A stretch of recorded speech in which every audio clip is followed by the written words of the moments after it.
सत्संगों में या पूजा में क्यों चढ़ाया जाता है?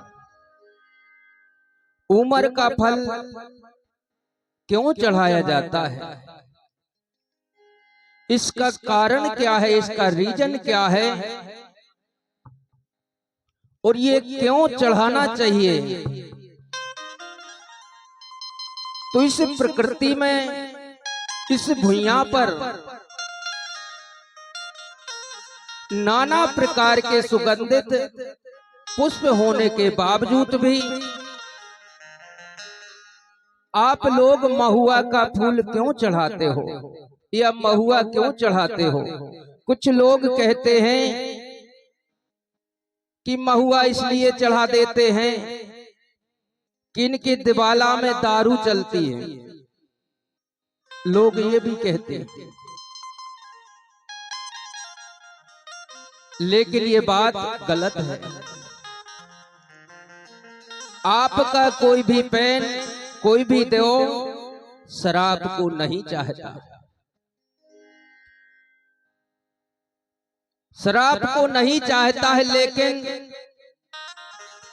हमारा कोयावंशी समुदाय उसको चढ़ाने लगा है।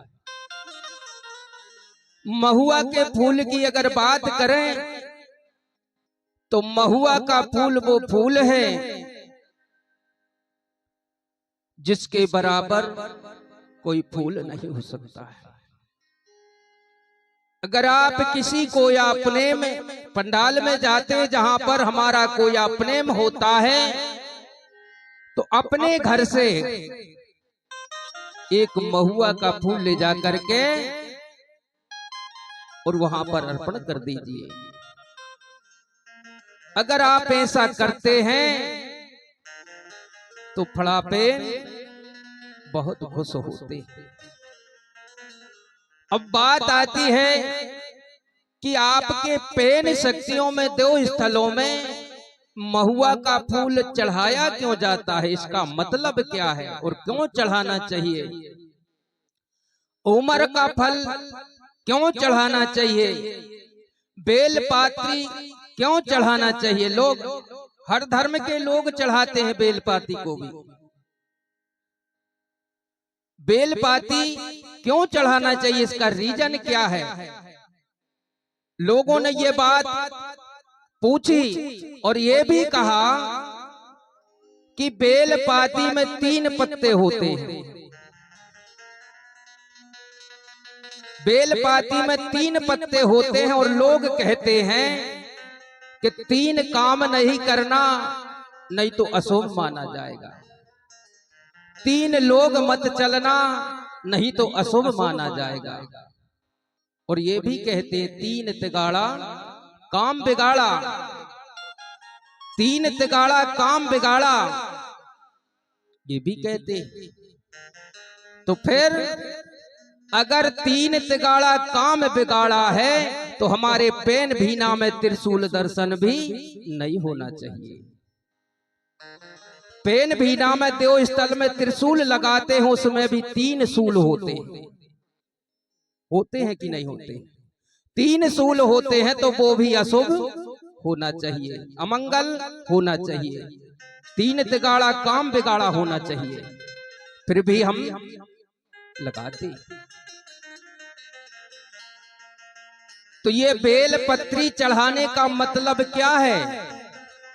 बेलपत्री चढ़ाने का मतलब ये है, हर धर्म के लोग चढ़ाते हैं। ये सिर्फ इसी में नहीं, हर धर्म में बेलपत्री को चढ़ाया जाता है।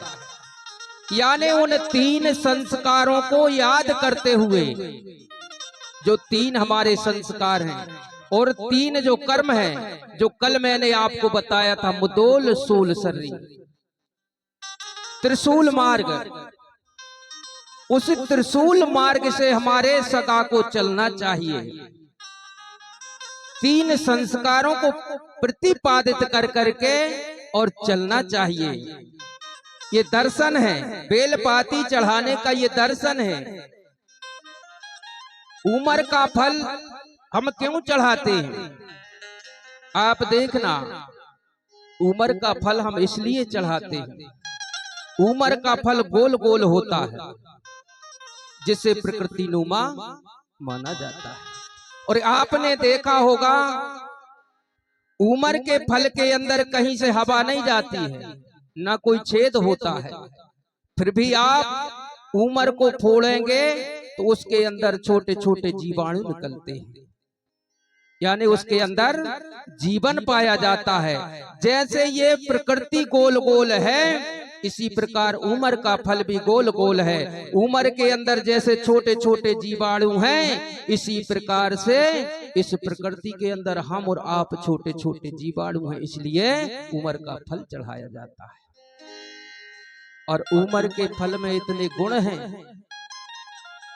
इतनी ताकत है, लेकिन लोगों ने उससे आपको दूर कर दिया। लोगों ने कह दिया कि नहा करके महुआ के झाड़ के पास से नहीं जाना, नहीं तो जितना फल आपको नहाने से मिला है वो उसी महुआ का झाड़ खींच लेगा। नहा करके